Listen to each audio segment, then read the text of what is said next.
More industrial action would bring chaos to air passengers this summer. If the strike ballot is carried, it would affect these BAA-operated airports: Heathrow, Stansted, Southampton, Glasgow, Edinburgh and also Aberdeen.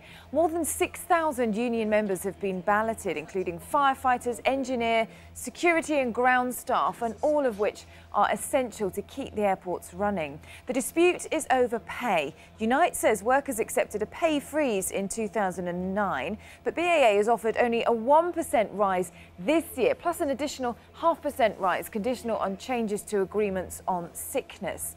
Now, recently, BAA only narrowly missed an earnings target, and it meant that workers didn't get a bonus of £700. Talks have been going on for several months now, and the unions say it will continue to negotiate, but it is calling for a better and more realistic offer. A walkout could take place as soon as August the 19th. That's a week from now if the ballot is successful, but it's thought that the August bank holiday could also be a target date. On average, more than 300,000 passengers a day travel through BAA airports. Industry analysts say there is still hope for a solution. That's right. Tonight looks like being a good night for star spotters. Clear skies means we'll get our best view of the annual Perseid meteor shower for years. Scientists say 11 p.m. will be the peak time to see the shooting stars, which are caused by the Earth passing through particles shed by the Swift-Tuttle comet. The Swift-Tuttle. Yes. Yes. No, that's good. I'm glad that's the sort of star spotting we're talking about instead of being down at Leicester Square or something. It's not frivolous star spotting. Not frivolous. This is real star spotting, if you can stay up till 11 p.m. Lovely. Will you be there yourself? I'll probably be asleep. OK. Well, there we go. The Swift-Tuttle. Thursday morning, a very good morning to you. Mr. James Whale going to bring you his perspective on what's in the newspapers today very shortly. Thank you, James. David Beckins. Right, James with the papers after Charlotte with a rundown of what else is happening. Thanks, Eamon. And thousands of airline passengers will be finding out later today if their travel plans are to be disrupted. Firefighters, engineers, security... I don't know what you're shaking your head for, Do you want to just run through that again? It'll be an amazing sight. What was the name of the comet? Perseid. Perseid. Yeah, and it's the Swift-Tuttle. The Swift what? Tuttle. Swift-Tuttle. Yeah. She's good, isn't she? I used to be into all that, inspired by Patrick Moore on Sky at Night. He's excellent. He's still going. I used to get those telescopes and things, but you never saw anything because there's always cloud in the sky. Yeah, but it's going to be good tonight. We're going to see all this, the Aurora Borealis. Yes. Easy for me to say. I have wanted to see that. Mr. James Whale, he's got the newspapers to go through. Good morning this to morning. you. Good morning to you. And this is not a good story. No, it's a young lad, 22-year-old. He's a soldier and he's called Anthony Cooper. And tell us his story. Well, this guy, like a lot of soldiers, has come back, of course, very seriously injured. And his parents, Shelley and Roger, don't want him to be forgotten. Now, the MOD, look at this picture for a while. A lot of people don't want to look at this, but look at this picture because the MOD would rather you didn't see this. This is what happens in war. And I think that politicians should be made to sit there and look at pictures like this for quite some considerable time. His parents released the photo in a bid to ensure that injured hero sacrifices are not forgotten. And, you know, when soldiers come back and when they march through their local town, I think it is beholden on everybody. Whether or not we agree with the war, that is a completely separate issue. But these guys do a job that very few of us would want to do, and they deserve our thanks. And I think that we have to understand what war is all about. And before politicians, and it is politicians who send countries to war, we don't, do we? We don't want to fight anyone. It's politicians who do it. I think you have to be aware of the consequences. And I think this is a really sad and very prophetic story, if that's the right word. She said, sadly, we are reminded daily of the cost of war when soldiers who've made the ultimate sacrifice are brought home in coffins. They get a hero's welcome, and rightly so.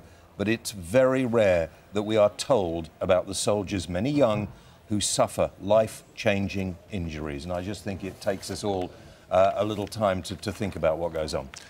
Could we move to the front page of the Times? And here we have cheap alcohol and this rye that the politicians are always talking about. Oh, ban it, or what are we going to do about it? Is it the responsibility of central government or local government? It's not, in my view, the responsibility of either.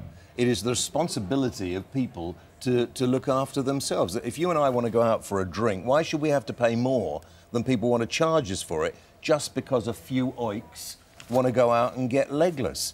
And when they do go out and get legless, why aren't the police allowed? Why don't the judiciary lock these people away, fine the people who allow people to get drunk, and when people behave badly, deal with them? But if you're making it affordable for those oiks, then they're going to indulge in it. Well, I'm sorry, but, you know, that's like... you can't have anything at a reasonable price because some people may abuse it, and I'm fed up with actually being lumped in with this. It's only a handful of people who behave badly. They should be dealt with. You know, they shouldn't be allowed to do it. You don't go out and get drunk, do you? Oh, no. No, I should think not. No. What? She's not old enough to be served.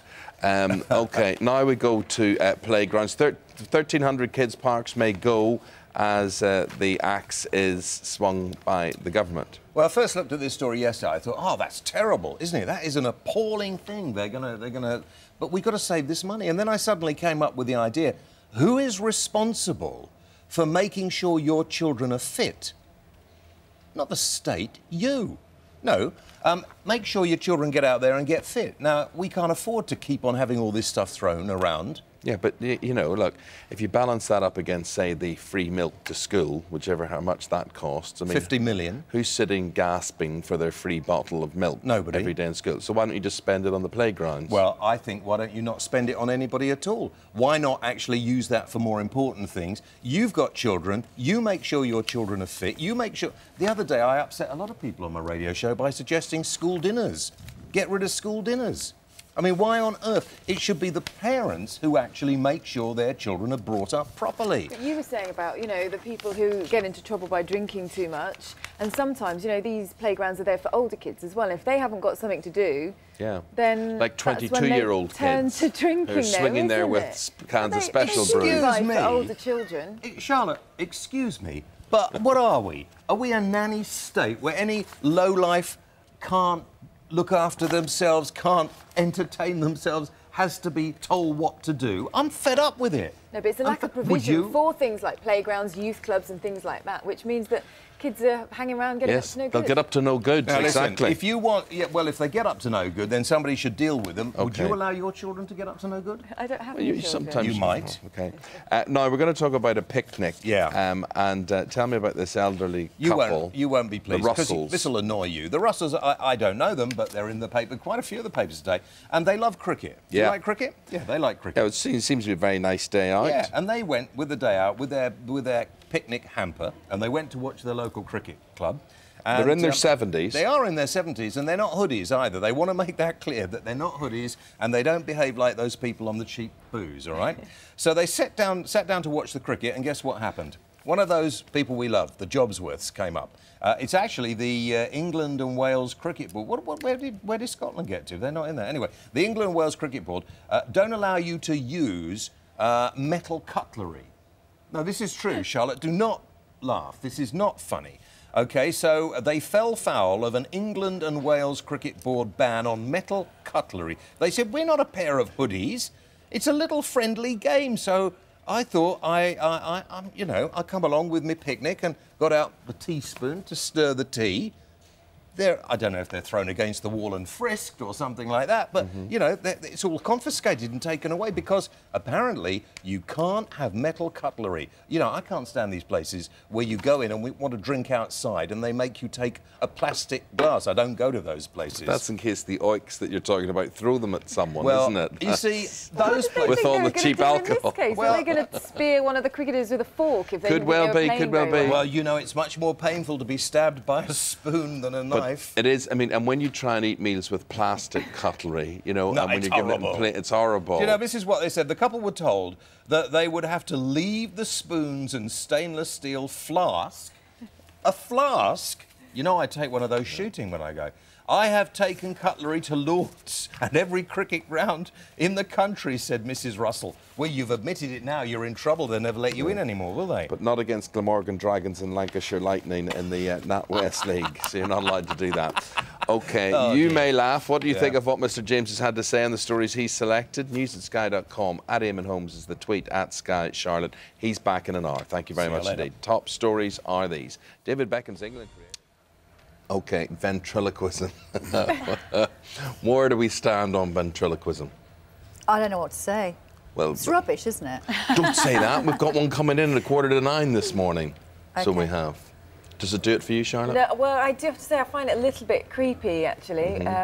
So, no, I wouldn't say. And we were just saying we thought it was... It's very early 80s. Yeah. It reminds me of when I was much younger with Orville, Emu, Spit the Dog, all of those things. You're an aficionado, you are. You are, yes. And I what know happens these to all of things. those animals, hey? Yes, good question. OK.